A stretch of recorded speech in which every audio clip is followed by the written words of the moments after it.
Changing your phone number on Microsoft Teams is a straightforward process. Follow these steps to update your contact information. Step 1. Open Microsoft Teams.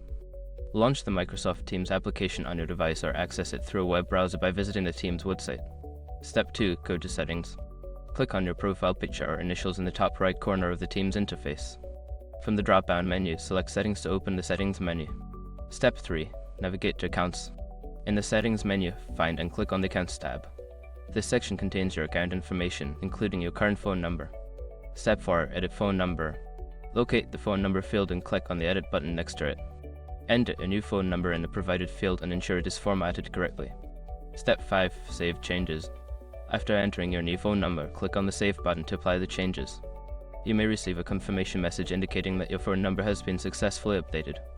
By following these steps, you can easily change your phone number on Microsoft Teams. Make sure to check that your new number is working correctly for calls and notifications.